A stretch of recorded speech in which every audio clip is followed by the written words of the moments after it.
Great. So thank you both again for your local perspectives on really kind of this theme again of the conference and being able to focus and bridge this gap and focusing again on building this interconnected reliance. And I appreciate what you said, Chief, on how these grand solutions begin at the local level. And I think both of you bring this incredible perspective on building what can become this international movement. So with that, I would like to open the floor for questions or discussion if anybody has something they would like to ask.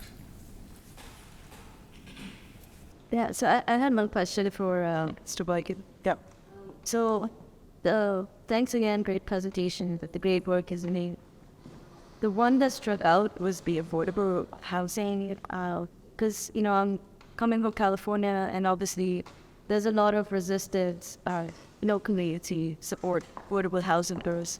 So I was wondering if you had any opposition when you opened that community, and then also how did you counter that? Now the overture, which I just mentioned, that we opened in White Plains July 7th. Were you there? I know the chief, the commissioner was there. I was there from the last two. Yeah. We are rebuilding that community there. We've taken another housing facility down and rebuilt it in this basically on another place on the same grounds. What we've done, because that housing development is, I think, 50, 60 years old. And as you know, the federal government, I'm giving it a longer present, the federal government has basically gotten out of the affordable housing marketplace, okay? Left it up to local communities and counties, et cetera. So that wasn't very controversial. The thing there was to get the funding put in place. But we have around the county, we run into a lot of opposition when developers want to put up, quote, affordable housing. Affordable housing means different things to different people. Some communities don't want people looking like you there. Or me there. I'm just being blunt and honest about it.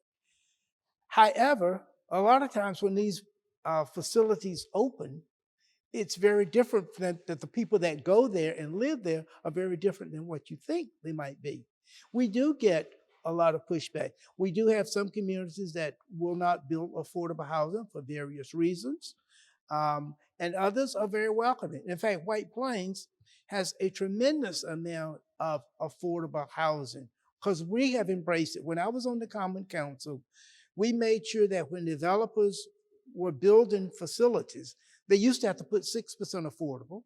It went to 10%, and I think now it's 12% of the units have to be affordable.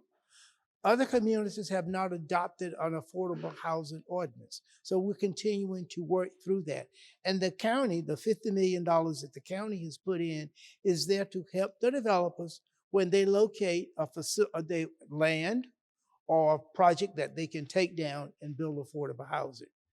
Believe me, you do get resistance. It is not easy. It's not easy finding locations. It's not easy going through the approval process and working with the resistance that you get from the community.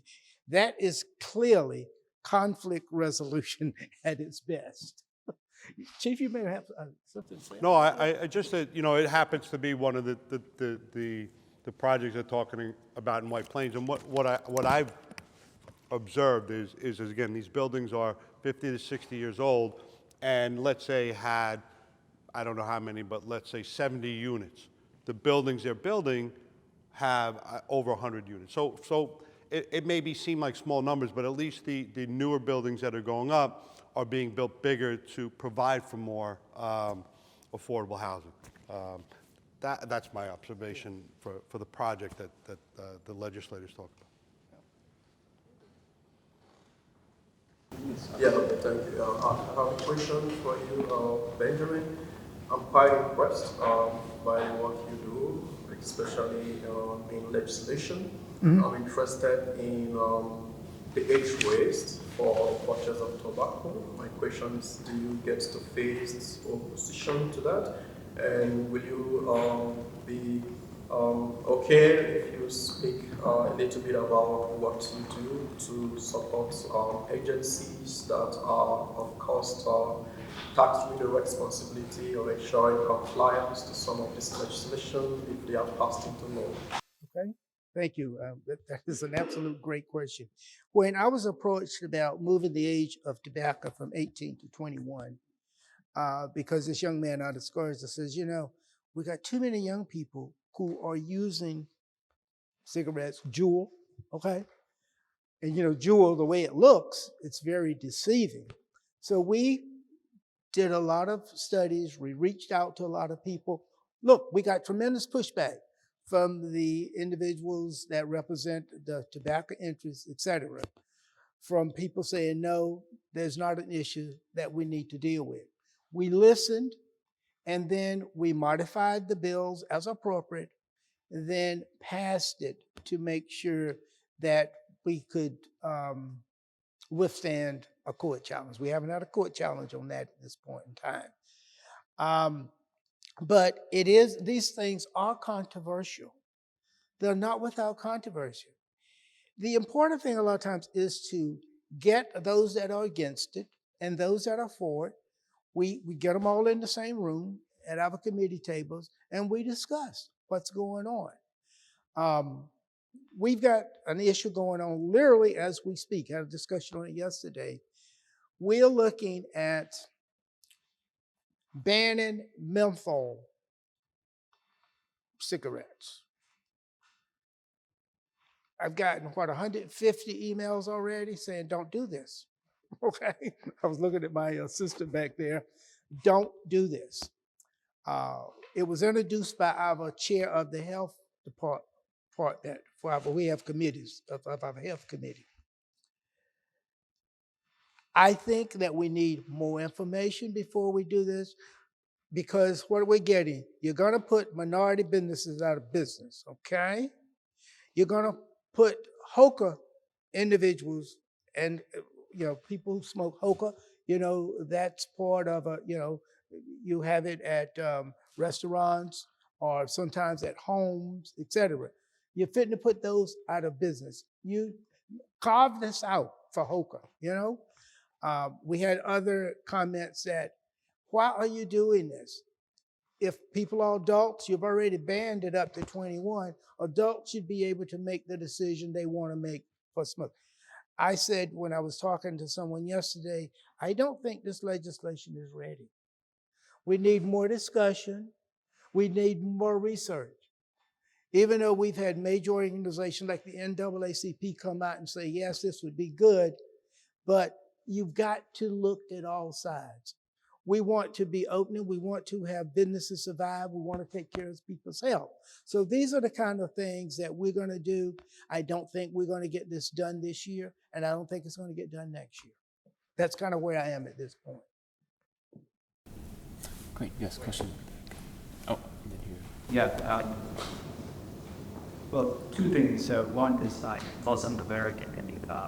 10 years ago, I ran an anti-smoking program for diverse culture, and there is a real tension on the hookah issue because a lot of the religious leaders are quite against, but it's very widespread, and so there's a tension. So it's always complex. So my question, though, has to do with community relations, the board that charting up the data, especially for Quiz G. I wish that my Lyft driver had been here today because I came over from Portchester, and she, I said, oh, this looks pretty nice up here. How much are rents? Because I live in the city, I figured it would be cheaper. It's not cheap. And he said, oh, and then you have credit checks, and this, deposit. And I said, well, maybe you should bring this up to your elected officials. And he said, oh, I don't believe in politicians. So how do you deal with that disconnect? You want to sort out with that? And then I'll take my ears have been clogged because I had a cold. You said, how do you deal with the idea that he doesn't believe in politicians? And I guess I'm being considered a politician. Okay, well, fair enough. I mean, I guess my position puts me in the public eye. It's everybody's right to decide what they want. It's very frustrating when you have a complaint or you like something that's not going the way you want, and you have avenues to try to change that. Through your politicians, through voting, through whatever, and then, but the person doesn't like the mechanisms that are in place, and it may seem just like a, they're just talking about it. So that, to me, that's a little frustrating. So you're always gonna have people that are not happy with what police are doing, what the politicians are doing, and a lot of times that may be rightfully so. It's just a matter, to me, it's a matter of doing your job honestly, and hopefully people see that, and if they don't like you, that's fine. Hopefully you're going to show people, whether you're in politics, in law enforcement, or whatever it is, that you're at least trying to do an honest job. You're willing to talk to people. You're willing to try to build those partnerships to change something. So you can't force people to like you. So yeah, but it is. I do think it's frustrating when the complaints are there, but then the next step to help affect change is just, well, that's not my job. I don't trust anybody, so to speak. Yeah, and also say that when you look at the political sphere and the political arena, you have a lot of people who focus only at the national level. They don't focus at the state level. They don't focus at the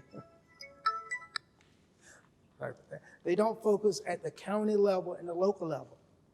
But the county and the local levels is where decisions are made that affect everyone's lives every day.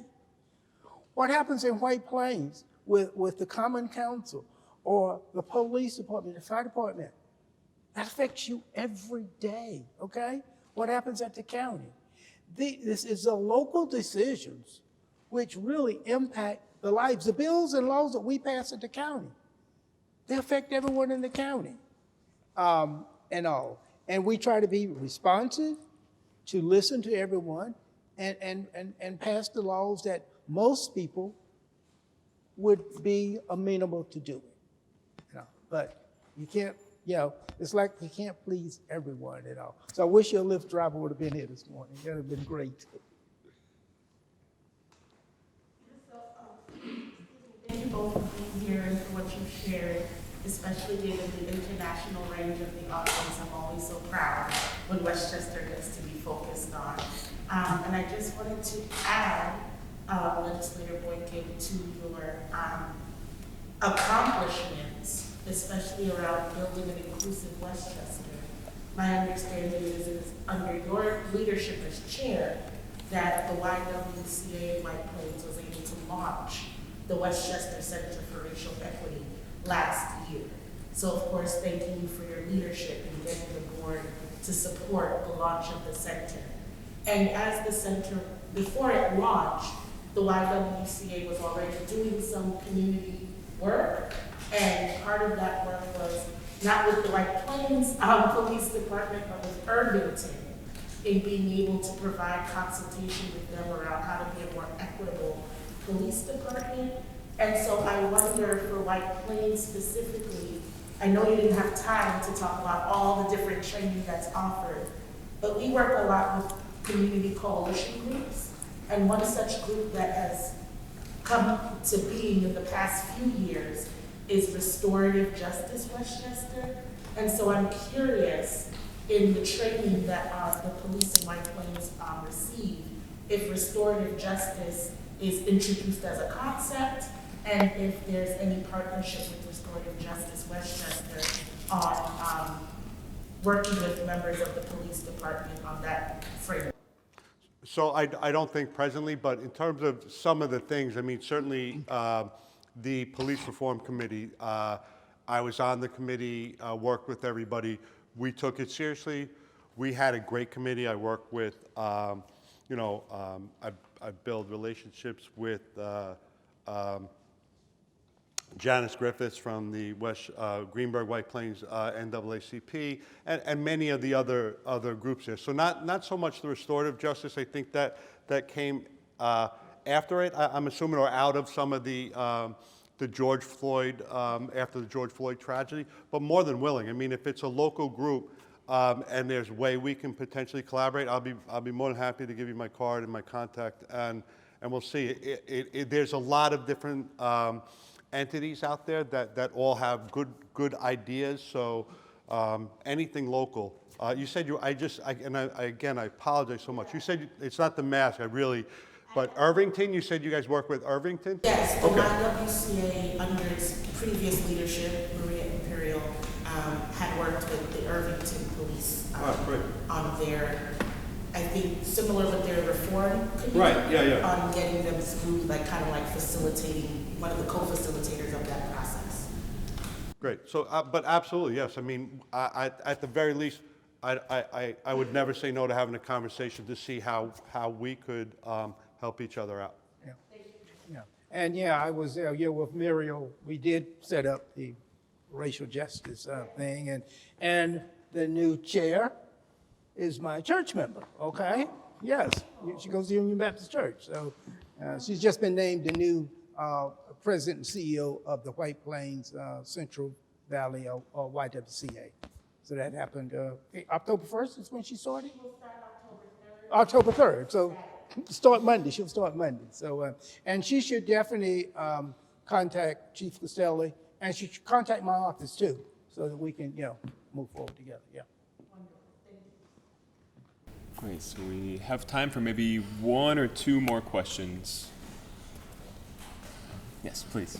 Yeah, I'm talking about conflict resolution and transformation, especially in the city like this. The politicians and the police work together. Last year or so, or a year before last, I'm in Florida. I used to hear about conflict between the police and the immediate past mayor of New York. What do you call this city? Well, this is Westchester County. You're talking about White Plains. You're talking about Mount Vernon. About the Bronx, Manhattan. New York City. Yeah, New York City. I don't know what is happening now with the new mayor, and also, do you have, what is the percentage of new recruits to your department? Because I used to hear many police have decided to retire because of that conflict. I certainly think a lot of the challenges, the stress, and I'm certainly not minimizing anything else that happened, but White Plains in particular went through a summer of about 30 or so protests. Not an arrest was made, not a person was injured, police or civilians, so we're very, proud of the way we were able to protect constitutional rights and protect people and their ability to exercise those rights. But absolutely, it has had effect. People decide they don't want to be police officers anymore. People decide they'll go from somewhere that's a lot busier, like New York City, to a different department. White Plains faces that. Westchester County and the various police departments are no different. Everybody's experienced that to a certain degree. As an example, White Plains in the last 3 years has hired 80 cops due to retirements and transfers and everything. I don't know, we have 200 cops, so that amount of turnover in a small period of time is not normal, to say the least. Not all due to, I'm out of here, I don't want to be a cop anymore. A lot of it is just that people have done 20, 25 years, decide that it's time to go, and it kind of all came together at one time, which is, I think, causing, but people want to be police. I mean, New York City is a different entity. They are 36,000 just police officers, and they are an entity of itself. I can't speak for them and why they may or may not be having problems. I can certainly speak for White Plains and the overall general picture in Westchester. But it is a thing. You're right, but there's not a lack of people who want to become cops also. So it's just a matter of hiring and getting them trained. If that answers your question. Yes, please. Yes, I wonder if you can say more about the process for conflicts going to mediation, the mediation center. Are they very frequent, and are there any examples of using restorative justice? What was the second part? Are there any examples of where you've used restorative justice? So again, I'm going to be honest with you. The restorative justice is I may not have the concept right, so I don't want to speak too much about it. To me, I need to do a little bit more work on that. And the mediation part is there's some good things and some bad things. A lot of people, we give them the option and we give them the information and say, listen, instead of having us come here because your neighbor's music is too loud and calling the police department, here's an option. A lot of times they don't take up on that, but the ones that do, sometimes we don't even know about because they're not calling us. So it's a little harder to judge the success of it, but it's just an option we give people to say, listen, maybe you don't need this level of the police involvement. Nobody likes to have a knock on the door and see law enforcement and say, you got to turn your music down. And trust me, a lot of times we would not like to be that entity doing that.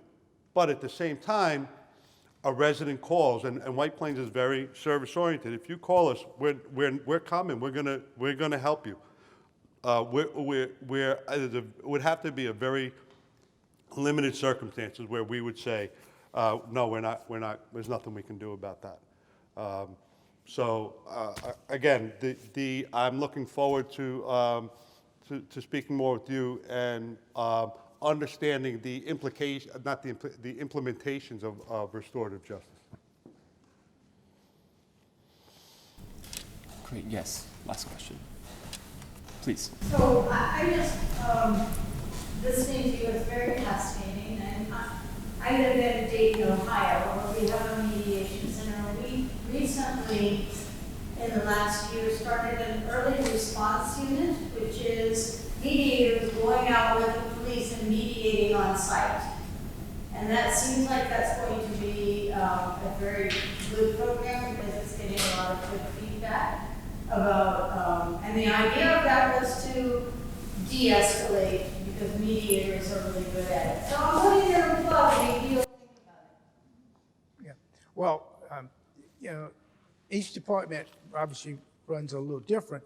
At the county, we had to do police reform. We went through it, and we put in place at the public safety.